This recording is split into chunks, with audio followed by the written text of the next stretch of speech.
नमस्कार, मैं आयुषी आप सभी दर्शकों का अन्नदाता कार्यक्रम में स्वागत करती हूँ। त्याग और तपस्या का दूसरा नाम है किसान। कृषि ही उसकी भक्ति है और कृषि ही उसकी शक्ति है। कृषि ही उसकी निद्रा है और कृषि ही उसका जागरण है।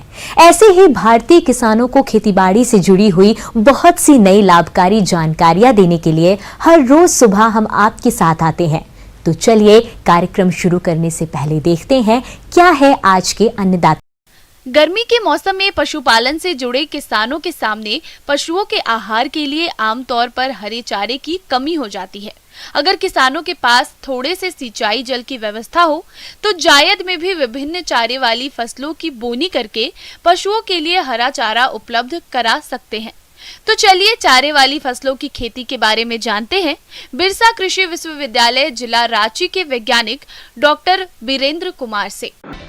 जितनी भी तरह की जो मैवल्स हैं या जो दूध देने वाली मवेशियाँ हैं उनको अच्छे से दूध का उत्पादन होने के लिए हरे चारा की बहुत आवश्यकता है। ऐसे तो आप अपने सालों भर आपके पास जो मौजूद हैं उसमें से आप सूखा चारा खिलाते हैं, मगर हरे चारे का उसके स्वास्थ्य के लिए और दूध के उत्पादन के लिए काफ़ी महत्वपूर्ण होता है। तो ये आपका सोइंग का पिक पीरियड होता है। पिक पीरियड मतलब सोइंग का डोमेन है। इस मौसम में आप जो है हरे चारा लगा सकते हैं। लेकिन एक बात तो अवश्य समझ लें कि गर्मी के दिनों में अगर हरे चारा का उत्पादन हम करने जा रहे हैं तो पानी की सुनिश्चित व्यवस्था होनी चाहिए। किसान भाइयों, पशुपालन व्यवसाय में 70% खर्च पशुओं के आहार पर होता है। इस खर्च को पशुपालक चाहे तो कम कर सकते हैं। इसके लिए पशुपालकों को अपने पशुओं के लिए पौष्टिक हरे चारे की पूर्ति करनी होगी। जायद में मुख्य रूप से फसल को हरे चारे के लिए उगाते हैं। आज के समय में हरे चारे की कई उन्नत प्रजातियां विकसित हो गई हैं, जिसकी बुआई करके किसान अधिक हरे चारे की पैदावार ले सकते हैं, जो इस प्रकार से हैं। सबसे पहला गर्मी के मौसम में लगाई जाने वाली दो तरह की चाराएं हैं। एक जो सीरियल से श्रेणी में आता है उसमें मकई है पहला चारा, दूसरा है ज्वार है, तीसरा बाजरा है। ये बहुत ही इम्पॉर्टेंट है।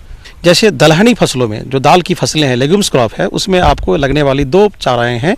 एक है राजमूंग और दूसरा है लोबिया बोधी। इसलिए आप आधी खेत में कम से कम जो है दाल वाली फसलें जैसे कि लोबिया या राजमूंग की खेती करें और आधी खेतों में सीरियल वाली फसलें, अनाज वाली फसलें जैसे मकई है, ज्वार है, बाजरा, इसकी खेती करें। और मैं पांचों क्रॉप के बारे में बता देता हूँ कि लोबिया का सबसे अच्छी वैरायटी जो है, अच्छी प्रभेद की वैरायटी जो है यूपीसी है, जो कि पंतनगर से निकली वैरायटी है। यूपीसी की बहुत सारी वैरायटियाँ हैं जो कि आपको मिल जाएगी। बुंदेल लोबिया भी अच्छी वैरायटी है। और जहाँ तक राजमूंग का बात हुआ तो राजमूंग में जो है विधान राइस बीन जो है विधान राजमूंग 2, विधान राजमूंग 3 जो वीसीबी के भी कल्याणी से निकला हुआ वैरायटी है, प्रभेद है, वो काफ़ी अच्छा परफॉर्म करता है। दोनों फसल की दलहनी फसलें हैं और दोनों की उत्पादन क्षमता 250 से 300 कुंटल प्रति हेक्टेयर प्रति वर्ष या प्रति 60 बोलिए 60 या 65 दिन के अंदर में इतनी फसल तैयार हो जाती है हरा चारा।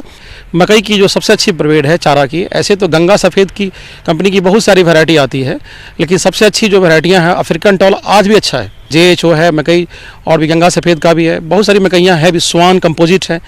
दूसरी फसलें जिसकी मैंने बात करी, आपकी ज्वार की बात करी, तो ज्वार जो है स्वीट सॉर्गम ग्रास के नाम से जाना जाता है, जिसको मीठी सूडान भी बोलते हैं। उसकी प्रभेद एक वो मीठी सूडान है, मल्टी कट होता है। बहुवार्षीय फसलें हैं। बहुवार्षीय फसलें तो बोला जाता है, लेकिन इसको कम से कम 2 या 3 बार अवश्य खिला सकते हैं। रियो एक अच्छी प्रभेद है जिसको कम से कम 2 या 3 बार काट के खिला सकते हैं। खेती करने के लिए दोमट और बलुई दोमट मिट्टी सबसे सही होती है। मिट्टी का pH 5.5 से 6.8 तक होना चाहिए। हालांकि मध्यम अम्लीय इलाकों में भी इनकी खेती की जा सकती है। सबसे पहले हम लोग खेत के तैयार करते हैं। खेत तैयार करने के लिए पहले खेत का चयन करेंगे और प्रायः देखे होंगे कि अभी जो है गेहूं कटने के बाद खेत खाली हो जाती है। इस स्थिति में जिस खेत में भी गेहूं लगाई गई होगी, खेत जो परती हो गया होगा, तो उसमें आप उपयुक्त नमी पर खेत की जुताई करें।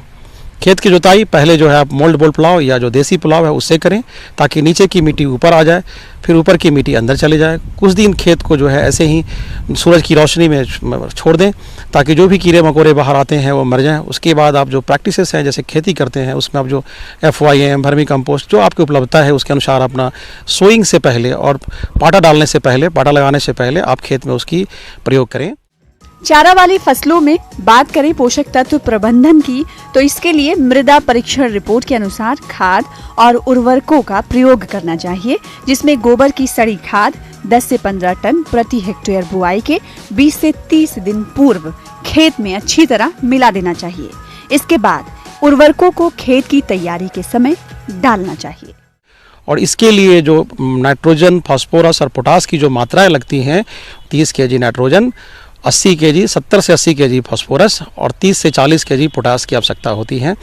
अगर आपके पास उपलब्ध है या खेत में एसिडिटी डेवलप हो रही है या लगता है कि एसिड की प्रॉब्लम है, तो आप हल्की सी मात्रा में सल्फर का भी इस्तेमाल कर सकते हैं, लाइम का भी इस्तेमाल कर सकते हैं लगाने से पहले।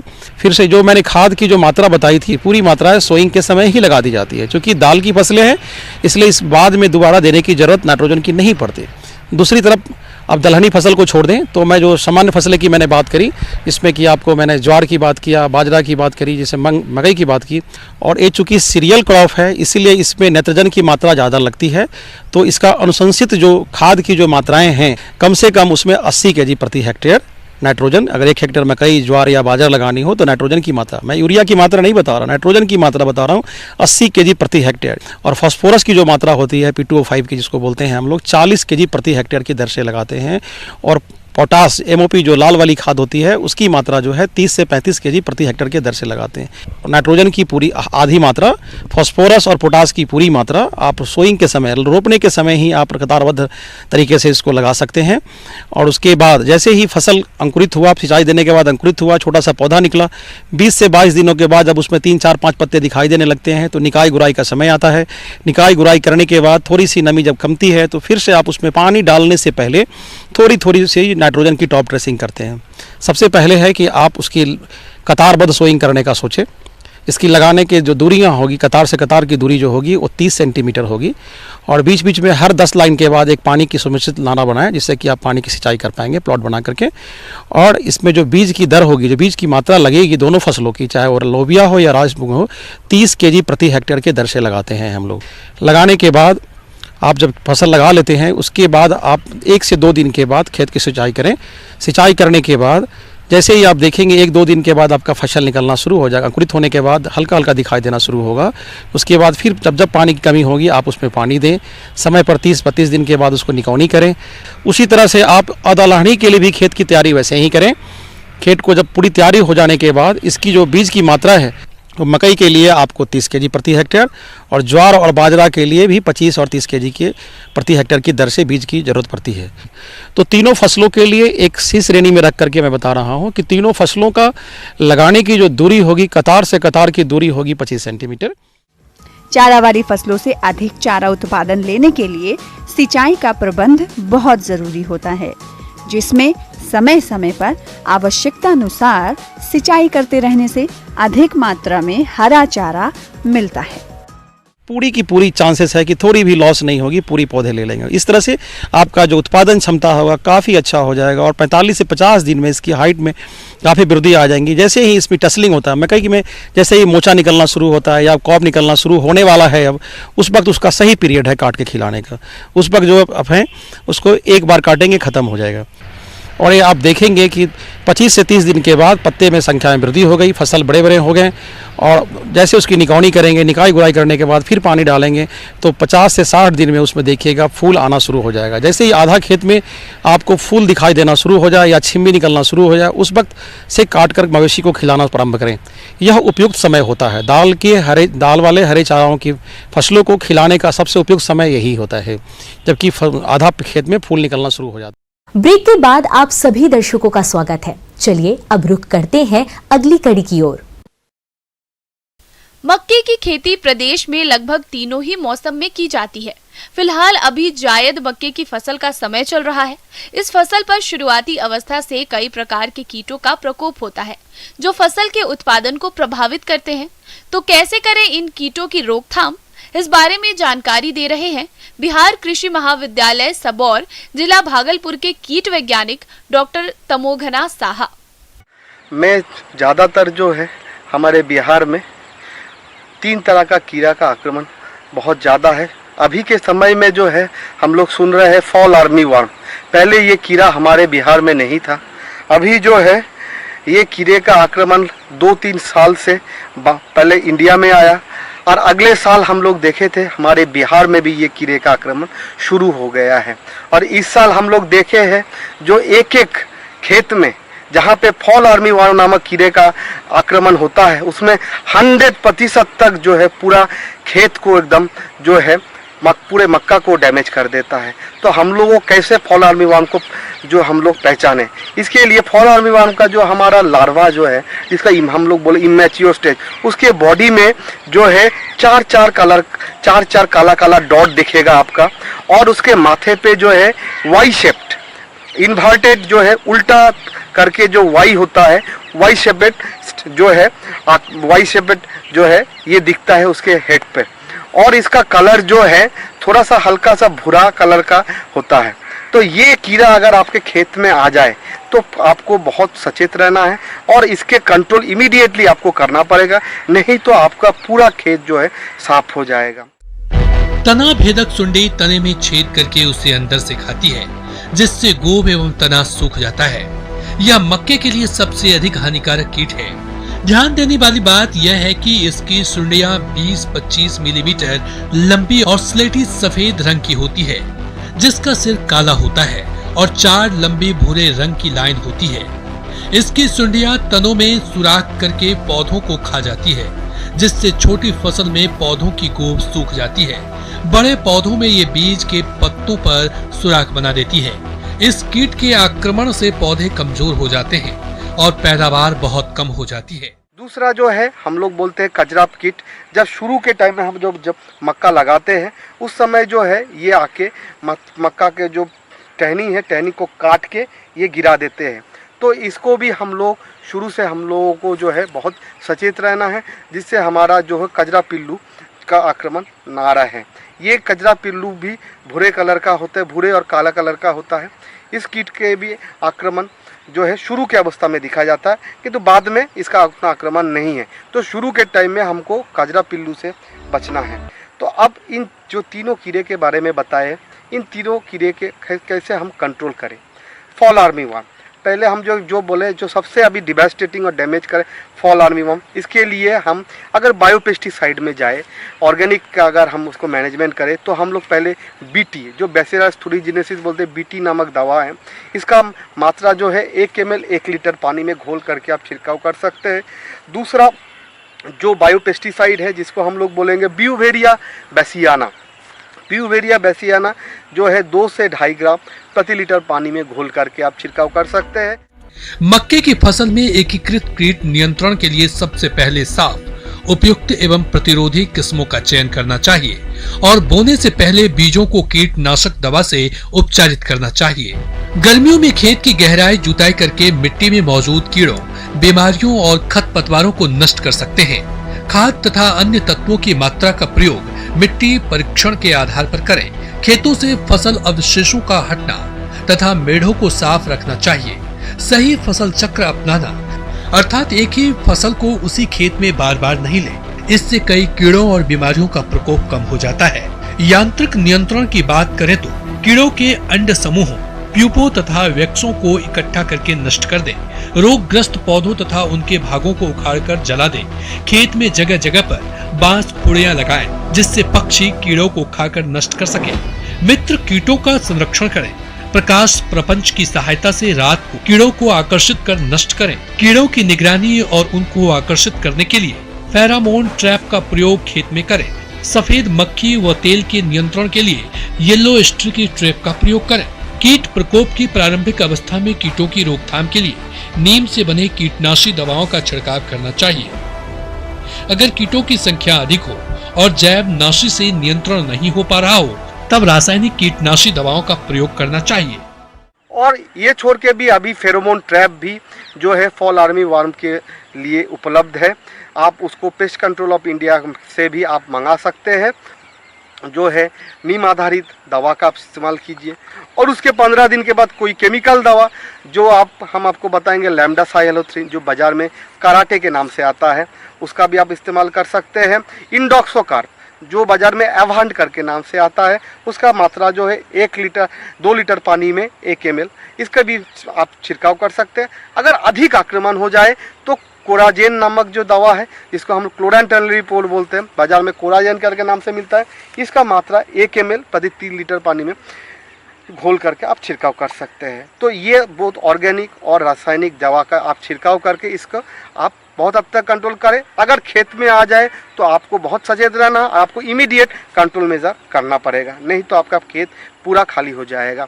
दूसरा जो हम बताए, जो कचरा पिल्लू जिसको हम लोग कटवान बोलते हैं, इसके लिए हम लोगों को क्लोरोपाइरीफॉस 2 से 2.5 ml प्रति लीटर पानी में घोल करके और इमिडाक्लोप्रिड से भी हम लोग कर सकते हैं 1 ml प्रति 3 लीटर पानी में घोल करके। हमको क्या करना होगा, जो हमारा नैपसैक स्प्रेयर से हम छिड़काव कर रहे हैं उसका नोजल जो हमको जो है हल्का सा जब हम इरिगेशन देंगे तभी ये दवा जो है मिट्टी के नीचे जाएगा। इसलिए ये पिल्लू जो है सॉइल के अंदर रहता है, मिट्टी के अंदर रहता है। वो जब मिट्टी के अंदर जाएगा तभी इसको पूरा कंप्लीटली। ब्रेक के बाद एक बार फिर से आप सभी दर्शकों का अन्नदाता कार्यक्रम में स्वागत है। बढ़ते हैं अगली प्रस्तुति की ओर। मौसम के अनुसार प्रबंधनों पर ही टिकी है आपकी खेती बाड़ी, इसलिए मौसम पूर्वानुमान और उस पर आधारित साप्ताहिक कृषि सलाह इस प्रकार है। ग्रामीण कृषि मौसम सेवा भारत मौसम विज्ञान विभाग साबौर द्वारा भेजे गए मौसम पूर्वानुमान रिपोर्ट के आधार पर इन क्षेत्रों के किसान भाइयों को सलाह दी जाती है कि बढ़ते तापमान को देखते हुए सभी सब्जियों और खड़ी फसलों में हल्की सिंचाई की सलाह दी जाती है। सिंचाई सुबह के समय या शाम के समय ही की जानी चाहिए।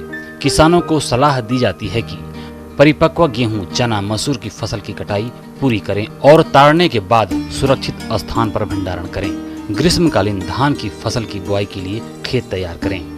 किसानों को सलाह दी जाती है कि मूंग की किस्मों जैसे HUM 16, पूसा विशाल, सम्राट की बुआई करनी चाहिए। बीज की मात्रा 25 से 30 किलोग्राम प्रति हेक्टेयर रखें और बुआई के पहले बीज को कैप्टान 2.5 ग्राम से प्रति किलोग्राम बीज को उपचारित करके बुआई करें। पंक्ति से पंक्ति की दूरी 30 सेंटीमीटर होनी चाहिए। आम के उत्पादकों को पेड़ों के चारों ओर सिंचाई लगाने की सलाह दी जाती है। वर्तमान में आम के अधिकांश फल मटर की अवस्था पर होते हैं। फल गिरने से बचाने के लिए प्लेनोफिक्स 1 मिलीलीटर प्रति 4 लीटर पानी के हिसाब से घोल बनाकर छिड़काव करें। पशुओं को पर्याप्त मात्रा में पेयजल उपलब्ध कराएं और उन्हें हीट से बचाने के लिए छाया में रखें। भंडारण से पहले अनाज को अच्छी तरह से साफ किया जाना चाहिए और इसे नमी की अनुशंसित स्तर तक सुखाया जाना चाहिए। पिछली फसल के सभी अनाज और अन्य भंडारण पदार्थ को हटाकर गोदामों की अच्छी तरह से साफ सफाई किया जाना चाहिए। दीवारों की दरारें साफ की जानी चाहिए और मरम्मत और सफेदी करनी चाहिए।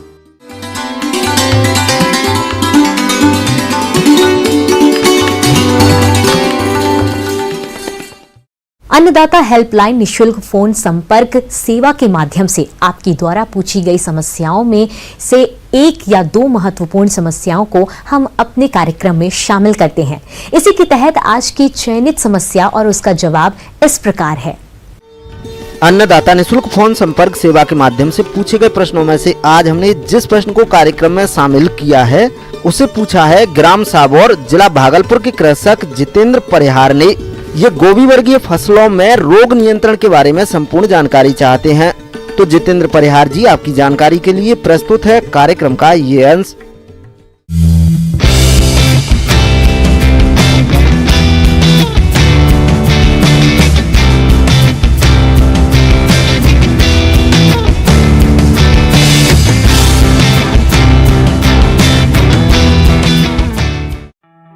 सब्जियों में गोभी वर्गीय सब्जियों का बहुत महत्व है। इसकी खेती बड़े पैमाने पर की जाती है, लेकिन इसकी क्वालिटी और पैदावार कीट और रोगों के प्रकोप से बहुत प्रभावित होती है। अगर किसान भाई समय पर इन कीट रोगों की पहचान करके उनकी रोकथाम कर लें तो अधिक उपज प्राप्त कर सकते हैं। किसान भाइयों, गोभी वर्गीय फसल में जिस रोग का प्रकोप अधिक देखने को मिलता है वो है तना सड़न रोग, जिसे हमारे किसान भाई सफेद सड़न के नाम से भी जानते हैं। ये फंगस से फैलने वाला रोग है। इस रोग की शुरुआती अवस्था में दिन के समय पौधों की पत्तियां लटक जाती हैं और रात के समय स्वस्थ दिखाई देती हैं। तने के निचले भाग पर जलीय धब्बे दिखाई देते हैं और धीरे धीरे रोग ग्रसित भाग पर सफेद फंगस दिखाई देने लगता है, जिससे तना सड़ने लगता है, जिसका नतीजा ये होता है कि आगे चलकर उत्पादन में भारी गिरावट देखने को मिलती है, जिससे किसान भाइयों को आर्थिक हानि का सामना करना पड़ता है। इसी तरह किसान भाइयों, गोभी वर्गीय फसल में अल्टरनेरिया काला धब्बा रोग भी काफी देखने को आता है। ये भी फंगस से फैलने वाला रोग है। इस रोग की शुरुआती अवस्था में छोटे काले छल्लेदार गोल धब्बे पत्तियों व तनों पर दिखाई देते हैं, जो आपस में मिलकर पत्तियों को सुखा देते हैं, जिससे पत्तियां गिरने लगती हैं। इस तरह किसान भाइयों, इन रोगों से बचने के लिए हमें इसकी खेती करने से पहले ही कुछ बातों को ध्यान में रखना होगा। जैसे कि आप खेत की तैयारी के समय 50 किलोग्राम सड़ी हुई गोबर की खाद में 2 से 2.5 किलोग्राम ट्राइकोडर्मा मिलाकर भूमि को उपचारित कर लें और कार्बेंडाजिम 2 ग्राम से प्रति किलोग्राम बीजों को उपचारित करके बीजों की नर्सरी में बुआई करें और रोपाई के समय भी इसी दवा से पौध को उपचारित करके रोपाई करें और अधिक मात्रा में नत्रजन का प्रयोग न करें।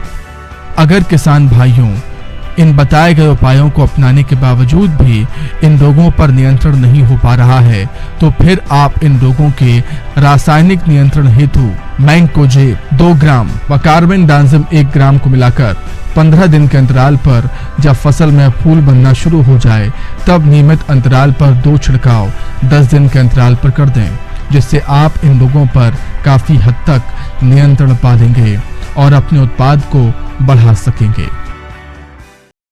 राज्य की विभिन्न मंडियों में कृषि उत्पादों के चढ़ते उतरते बाजार भाव की संक्षिप्त जानकारी इस प्रकार है।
हम यह उम्मीद करते हैं कि आज का कार्यक्रम आप सभी दर्शकों के लिए उपयोगी रहा होगा। किसान भाइयों, अन्नदाता आपकी सेवा के लिए संकल्परत है और कृषि संबंधित समस्या एवं सुझावों के लिए आप हमें इस पते पर संपर्क कर सकते हैं।